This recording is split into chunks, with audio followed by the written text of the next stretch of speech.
On the line with us, we have Korn Jatikavanich, who is the deputy leader of the Democrat Party and also former finance minister. สวัสดีค่ะคุณกรณ์ ครับ สวัสดีครับ Good afternoon, ครับคุณกรณ์ Can you clarify to us again about the government budget policy to tackle the flood and what are exactly the government's priorities? Well, you should be asking the government that. We're certainly very unclear with regard to what specific rehabilitation plans the government has in mind. All they've talked about is a big number. They're talking about asking for 130 billion baht to rehabilitate without being able to provide any detail, and I mean any detail, of how that is to be employed. Yes. So yesterday's talks was pretty vague, right? It wasn't. I think pretty vague would be an understatement. Oh, okay. There were no details provided at all. Kun Korn, you mentioned that all populist policies should be delayed by a year to give room for more financial resources for the needed government policies. Yes. Can you elaborate on that? Of course. I mean, this is a budget which will be in deficit to the tune of 400 billion baht. That means the government will need to go out to the markets and borrow 400 billion baht to finance that spending. Now, that's equivalent to just under 4% of GDP for a government that was always anti-borrowing. So our premise is there are so many wasteful policies which were inappropriate before and are even more inappropriate today given changed circumstances. Why don't you at least delay some of these policies and use the revenue to finance rehabilitation, which may allow you to either help more people who are in dire need or to reduce your need to borrow. I think it's a no-brainer to me. I mean, for example, on the corporate income tax, why cut corporate income tax for especially the major companies who are earning record profits today when the government is still way short of funds? And why not ask these corporates to sacrifice and wait for one more year? That would allow the government to actually generate an additional 100 billion baht of revenue, and they could use that either to reduce borrowing or to set up some kind of fund which will help finance the recovery of small companies, of traders, of individuals who have suffered greatly from this flood. Kun Korn. And also with the backdrop of the global economy, are you concerned about the fiscal expansionary programs of the government, which will create a deficit of around 400 billion baht, including other borrowings? Well, I have to say that the fiscal position of the country is robust. It can withstand borrowing.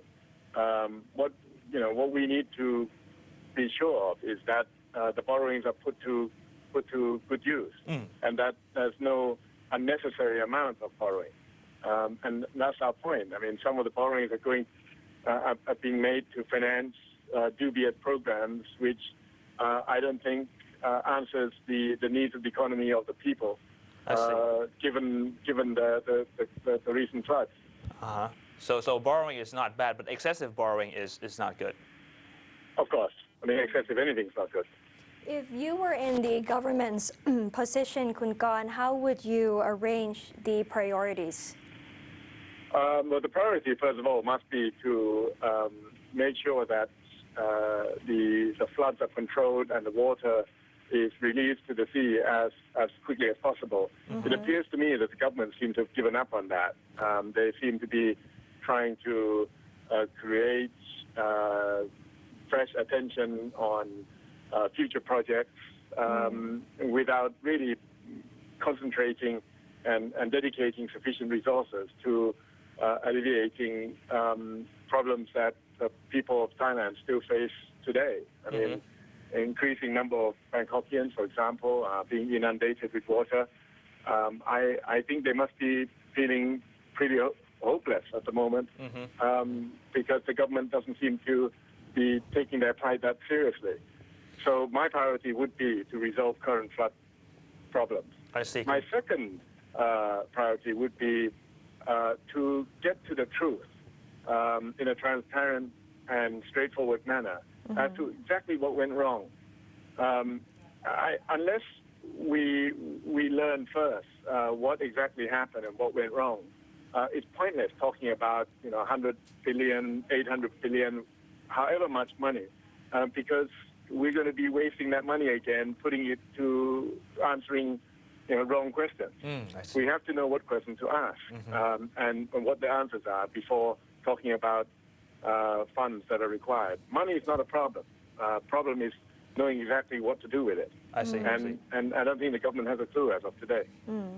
Kun Korn, and do you think it is impossible to balance the aid between foreign investors and Thais affected by the flood? Do we have to choose one side, or is there a middle ground? Not at all. I think everybody who suffered is to be treated equally, regardless of whether they're in Bangkok or in the provinces, regardless of whether they're in business or households. People and businesses have suffered, and both need to receive appropriate aid from government.